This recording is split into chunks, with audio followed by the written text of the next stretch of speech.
देखिए उधर छोटा नरेंद्र कोई खड़ा हो गया है।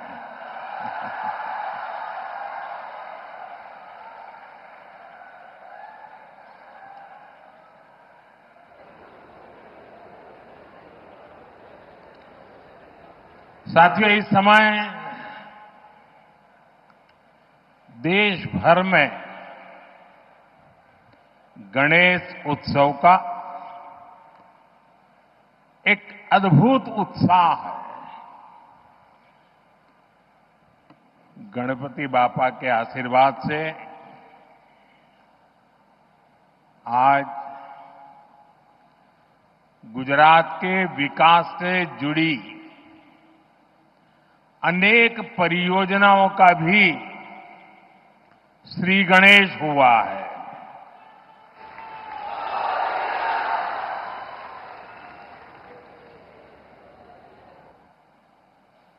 ये मेरा सौभाग्य है कि आज मुझे विकास के अनेक प्रोजेक्ट आप सभी जनता जनार्दन के चरणों में समर्पित करने का, आपको सौंपने का सौभाग्य मिला है। मैं इन विकास कार्यों के लिए आप सभी को बहुत बहुत बधाई देता हूं।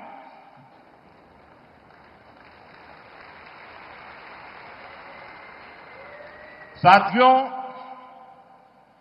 मानसून के इस सीजन में गुजरात में भी कई इलाकों में भारी बारिश हो रही है। देश में भी जिस प्रकार से बादल फटने की एक के बाद एक घटनाएं घट रही हैं, और जब टीवी पर विनाश लीला देखते हैं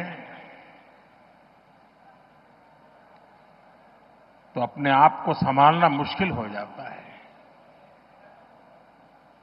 मैं सभी प्रभावित परिवारों के प्रति मेरी संवेदना व्यक्त करता हूं।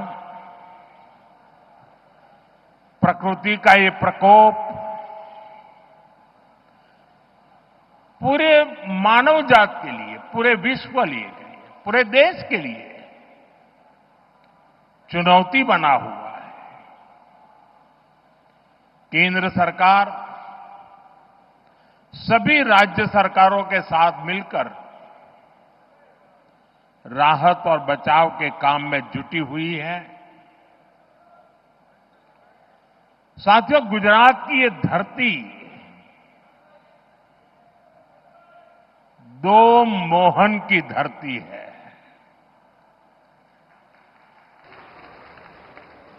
एक सुदर्शन चक्रधारी मोहन यानी हमारे द्वारकाधीश श्री कृष्ण,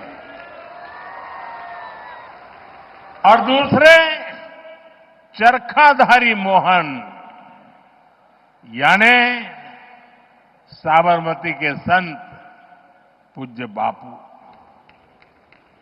भारत आज इन दोनों के दिखाए रास्ते पर चलकर के निरंतर सशक्त होता जा रहा है। सुदर्शन चक्रधारी मोहन ने हमें सिखाया है कि देश की, समाज की रक्षा कैसे करते हैं। उन्होंने सुदर्शन चक्र को न्याय और सुरक्षा का कवच बनाया, जो दुश्मन को पाताल में भी खोजकर सजा देता है। और यही भाव आज भारत के फैसलों में भी देश अनुभव कर रहा है। देश नहीं, दुनिया अनुभव कर रही है।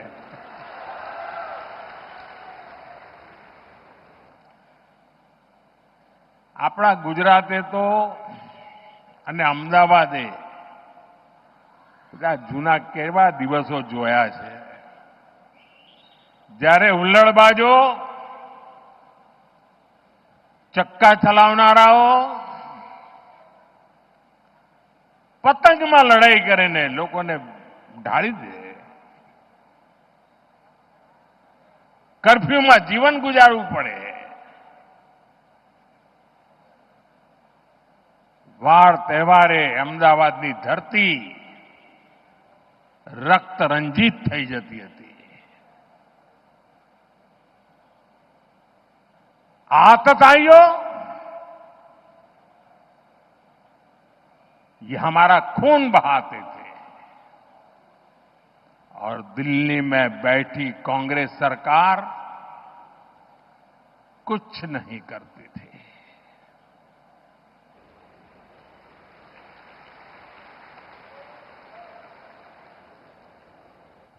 लेकिन आज आतंकवादी और उनके आकाओं को हम छोड़ते नहीं। चाहे वो कहीं भी छुपे हो, दुनिया ने देखा है कि पहलगाम का बदला भारत ने कैसे लिया।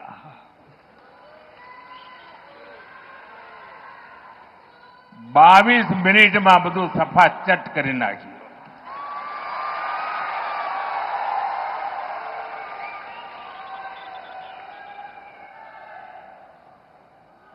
અને સેંકડો કિલોમીટર અંદર જઈને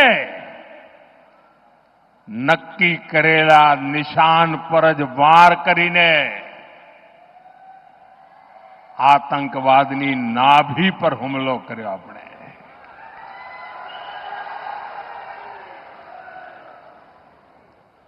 ऑपरेशन सिंदूर हमारी सेना के शौर्य और सुदर्शन चक्रधारी मोहन के भारत की इच्छा शक्ति का प्रतीक बन गया है। साथियों, चरखाधारी मोहन हमारे पूज्य बापू ने भारत की समृद्धि का रास्ता स्वदेशी में बताया था।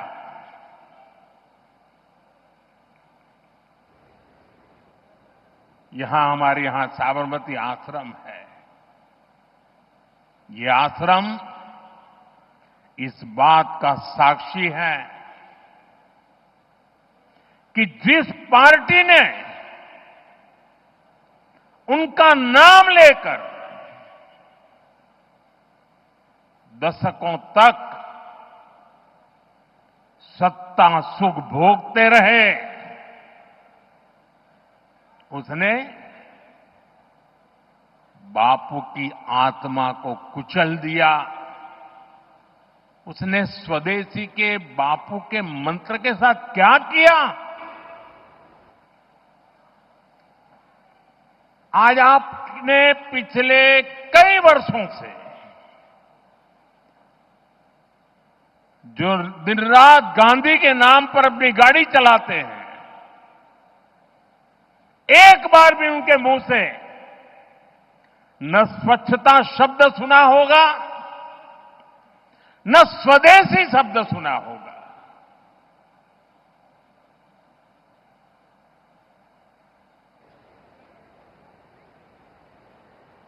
ये देश समझ ही नहीं पा रहा है कि उनकी समझ को क्या हुआ है।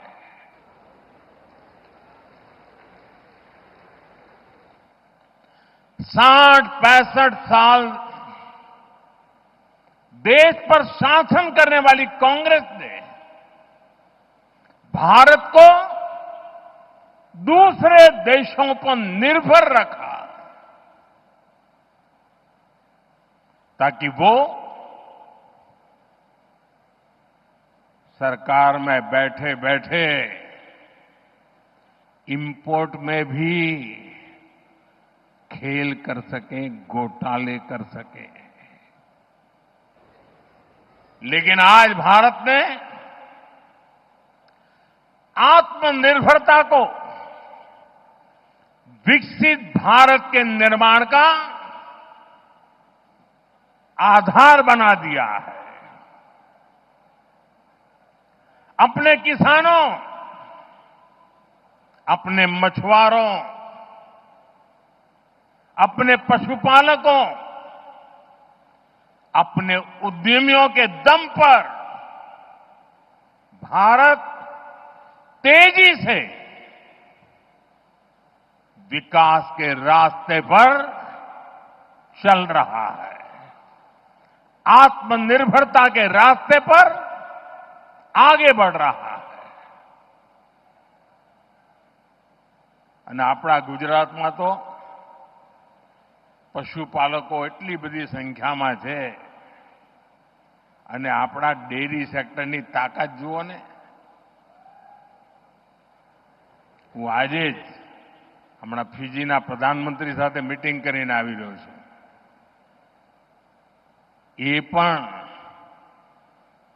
આપણા ડેરી સેક્ટરને, આપણી કોઓપરેટિવ મૂવમેન્ટને ખૂબ આદરપૂર્વક વર્ણન કરીને કહેતા હતા કે મારા દેશમાં પણ કંઈક આવું થાય।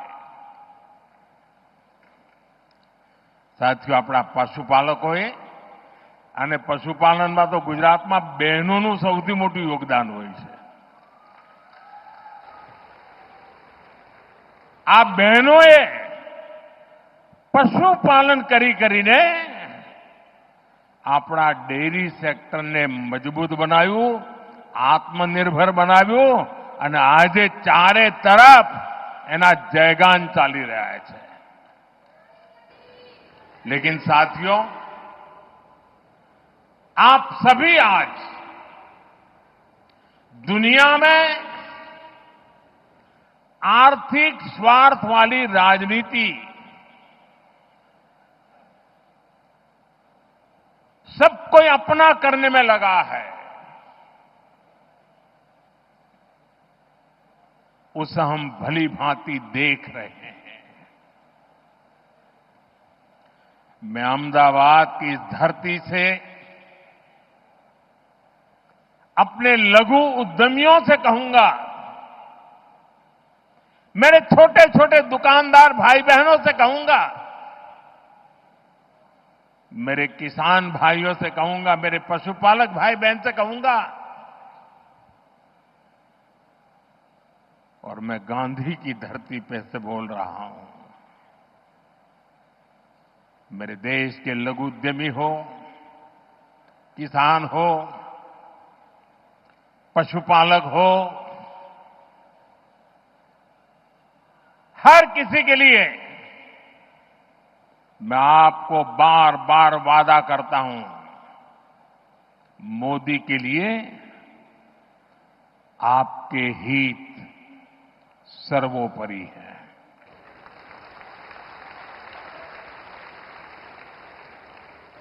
मेरी सरकार लघु उद्यमियों का, किसानों का, पशुपालकों का कभी भी अहित नहीं होने देंगी।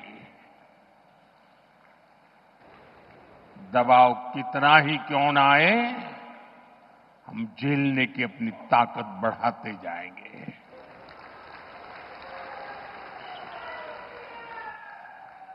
साथियों, आज आत्मनिर्भर भारत अभियान को गुजरात से बहुत ऊर्जा मिल रही है और इसके पीछे 2 दशकों की कड़ी मेहनत है। आज की नौजवान पीढ़ी ने वो दिन नहीं देखे हैं जब यहां आए दिन कर्फ्यू लगा रहते थे। यहां व्यापार कारोबार करना मुश्किल कर दिया जाता था, अशांति का माहौल बनाए रखा जाता था। लेकिन आज अहमदाबाद देश के सबसे सुरक्षित शहरों में से एक है और ये आप सभी ने करके दिखाया है।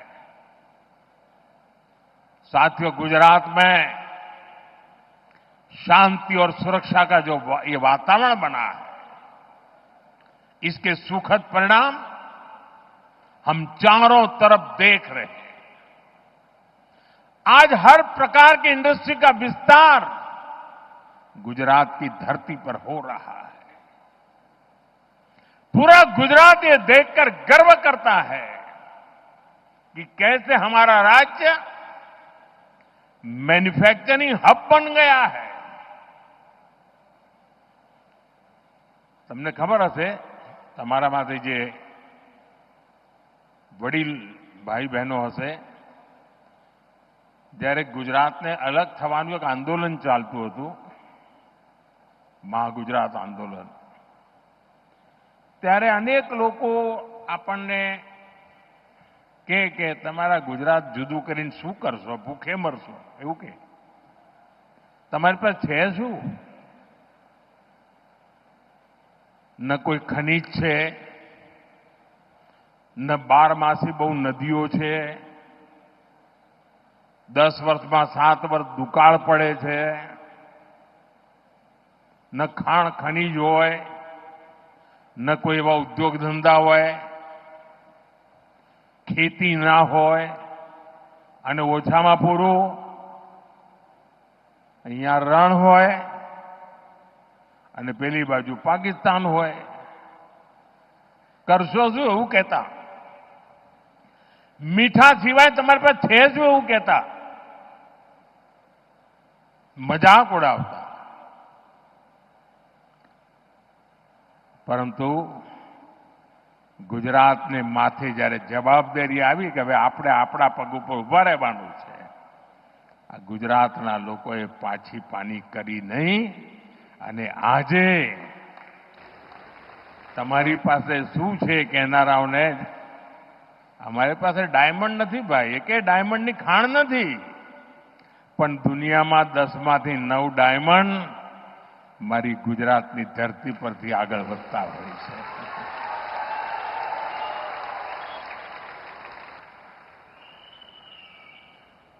साथियों, कुछ महीने पहले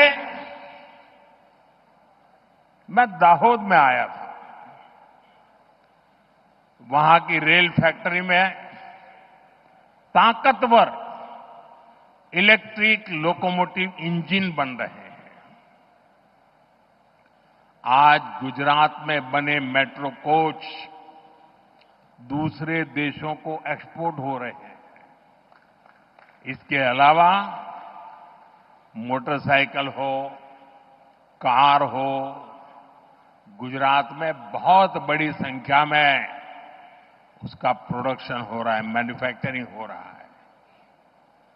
देश और दुनिया की बड़ी बड़ी कंपनियां यहां फैक्ट्रियां लगा रही है। गुजरात में हवाई जहाज के अलग अलग पार्ट्स बनाने और उनके एक्सपोर्ट का काम पहले से ही चल रहा था। अब वडोदरा में ट्रांसपोर्ट एयरक्राफ्ट भी बनाने का काम शुरू हुआ है। આપણા ગુજરાતમાં વિમાન બને એટલે આનંદ થાય કે ના થાય? अब इलेक्ट्रिक व्हीकल मैन्युफैक्चरिंग का भी गुजरात बहुत बड़ा सेंटर बन रहा है। मैं कल 26 तारीख को हंसलपुर जा रहा हूं। वहां इलेक्ट्रिक व्हीकल मैन्युफैक्चरिंग को लेकर बहुत बड़ी शुरुआत हो रही है। आज जितने भी आधुनिक इलेक्ट्रॉनिक उपकरण बन रहे हैं वो सेमीकंडक्टर के बिना नहीं बन सकते।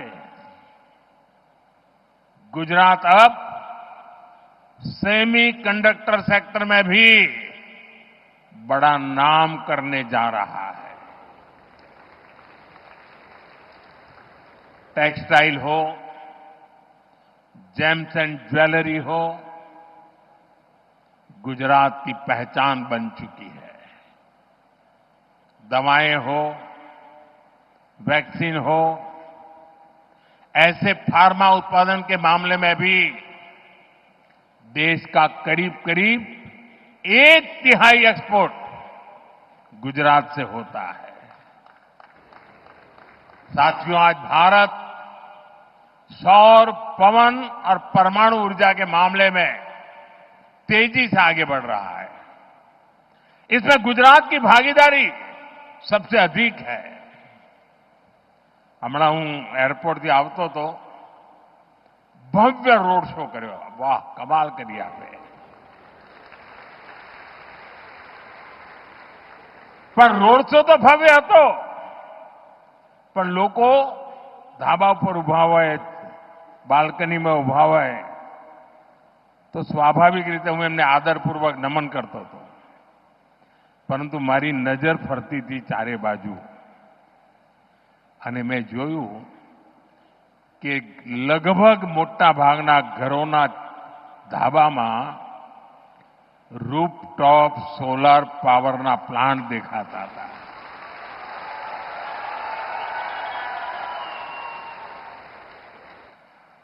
गुजरात ग्रीन एनर्जी और पेट्रोकेमिकल्स का भी एक बड़ा केंद्र बनता जा रहा है.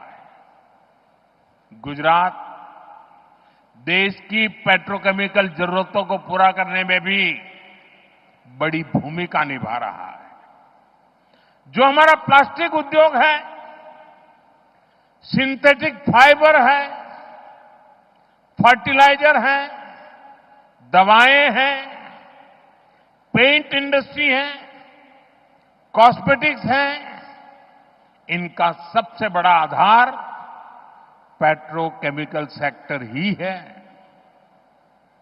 गुजरात में पुराने उद्योगों का विस्तार हो रहा है.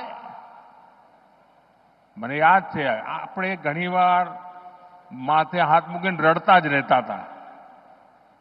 આજથી 30 વર્ષ પહેલાના જે લોકો દિવસો યાદ કરે, શેના રોદડા રોતા હતા? મિલો બંધ થઈ ગઈ, મિલો બંધ થઈ ગઈ, મિલો બંધ થઈ ગઈ. એ તમે રોજ એ જ ચાલતું હોય અને કોઈ પણ નેતા આવેલા છાપાવાળા આપણે એ જ પૂછે, બોલો મિલો બંધ થઈ ગઈ, શું કરશો? રાત તો કોંગ્રેસનું હતું, પણ એક જ વિષય. આજે ગુજરાત ये भूंगळा भले બંધ થયા, પણ ઠેર ઠેર એને વિકાસના વાવટા ફરકાવી દીધા છે.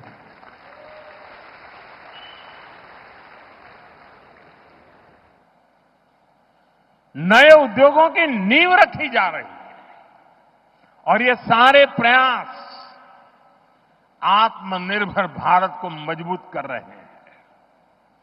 इससे गुजरात के युवाओं के लिए रोजगार के लगातार अवसर बन रहे हैं. साथियों, उद्योग हो, खेती किसानी हो या फिर टूरिज्म हो, इनके लिए बेहतरीन कनेक्टिविटी बहुत जरूरी है. बीते 20-25 साल में गुजरात की कनेक्टिविटी का कायाकल्प हो चुका है. आज भी यहां रोड और रेल से जुड़े अनेक प्रोजेक्ट्स का शिलान्यास और लोकार्पण किया गया है.